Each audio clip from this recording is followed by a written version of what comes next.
సామెత 11:28 నీతిమంతులు చిగురాకు వలె వృద్ధి నొందుదురు. ఒక మొద్దు నుండి వచ్చేది చిగురాకు. చిగురు వచ్చిందన్నప్పుడు ఆ చెట్టు బతుకుతుంది అని నమ్ముతాం.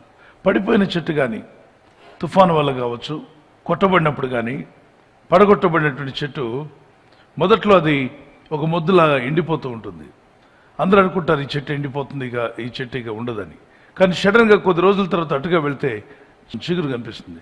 అప్పుడు మనం అనుకుంటాం, అరే చిగురు వచ్చింది కదా, ఇది బతుకుతుందా అని చెప్పని.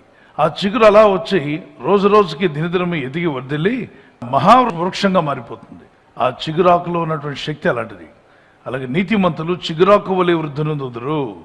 వారు మొదటిగా చిన్నగా కనబడినా కొద్దిగా కనిపించిన వారు మహా అభివృద్ధిలోకి వెళ్తారు. ఈరోజు వాక్యం వింటూ ప్రార్థిస్తున్న సహోదర సహోదరి, మీ జీవితాలను ప్రభు చిగురాకు వలె వర్ధిల్లి చేయునుగాక. నోవాహు నీతిమంతులుగా జీవించిన గనుక అతను చిగురాకు వలె ఎలా వర్ధిల్లాడు మీ అందరికీ తెలుసు. ఇప్పుడు ప్రపంచంలో ఉన్న మానవ జాతి అంతా ఆదాము నుండి వచ్చిన వాళ్ళు కాకుండా నోవా నుండి వచ్చిన వారు జీవిస్తున్నారు భూమి మీద. అంటే అన్ని దేశాల వారు నోవా కుటుంబం నుండే వచ్చారా? అవును. ఆ రోజు మానవ జాతి మొత్తం నాశనం అయిపోయింది. ఎందుకంటే అందరూ పాపాలు, అపవిత్రత, వాక్య విరుద్ధమైన పనులు, దేవుడు ఏదైతే వద్దన్నాడో దాన్ని చేస్తూ వచ్చారు. పూర్తిగా అపవిత్రతను ప్రేమించారు, అంధకార క్రియలను ప్రేమించారు. వాళ్ళ హృదయంలో ఉన్న ఆలోచనలు అన్నీ పాడైపోయాయట. ఆ సమయంలో దేవుడు అంటాడు, ఎవరైనా ఒక్కడైనా ఉంటాడా నీతిపరుడని. దేవుని దృష్టి కనబడ్డాడు ఒక్కతను, అతనే నోవా. ఈ ఒక్కతని దేవుడు తీసుకొని అతను నీతిమంతుడు కనుక అతని చిగురును వ్యాపింపజేశాడు ప్రపంచం అంతటికి. మిగిలిన వారందరూ తుడిచివేయబడ్డారు. అందరికి అవకాశం ఇచ్చాడు, వాక్యం చెప్పాడు, చెప్పించాడు. కానీ ఎవరు వాక్యానికి లోబడలా. అందరూ హేళన చేశారు, దేవుని మాటని హేళన చేశారు, దేవుని వాక్యాన్ని హేళన చేశారు. వరదలు వస్తాయా, తుఫాన్ వస్తుందా, నీళ్ళు వస్తాయా, సునామీ వస్తుందా అని ఎగతాళి చేస్తూ ఇదంతా ఒకటిదే, మీరు మాట్లాడే మాటలు ఏవి కూడా జరగవని. ఈ రోజులు కూడా అంతే అంటున్నారు. యేసుప్రభు వస్తారా, సూర్యుడు చీకటిగా మారుతాడా, చంద్రుడు రక్తవర్ణంగా మారుతాడా, నక్షత్రాలు రాలుతాయా అని ఎగతాళి చేస్తున్నారు. కానీ ఒకరోజు అది జరగబోతున్న విషయాన్ని అందరూ చూస్తారు. ఎవరైతే హేళన చేశారో నోవా కాలంలో వారందరూ కూడా చూడగలిగారు. భయంకరమైన ప్రళయం వారిని కొట్టుకొని పోయేలా చేసింది హేళన చేసిన వారు. కానీ భక్తి కలిగిన దేవుని దృష్టికి నీతిమంతులుగా ఉన్న నోవా ఇప్పటి వరకు కూడా ఆయన సంతానం చిగురిస్తూనే ఉంది.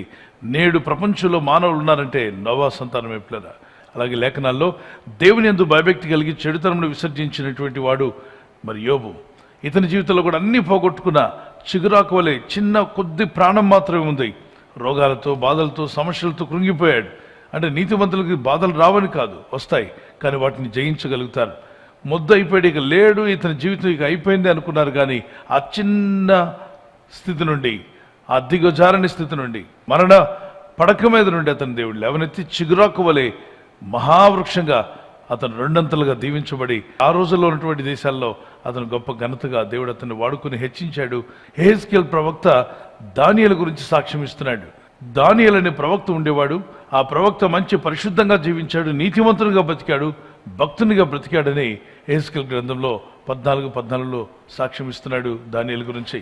మీ ప్రార్థన ప్రభు ఆలకిస్తాడు, మీ నివాస స్థలాన్ని దీవిస్తాడు, మీ సంతాన పక్షంగా ప్రభు ఉంటాడు, మీ కుటుంబాన్ని వర్ధిల్ల చేసి ఆయన సాక్షులుగా మిమ్మల్ని వాడుకొనుగాక.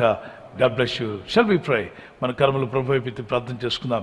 నీతిమంతులు ఎవరైతే ఉన్నారో వారిని కాపాడుతానన్నావు, దీవిస్తానన్నావు, ఆస్వాదిస్తానన్నావు.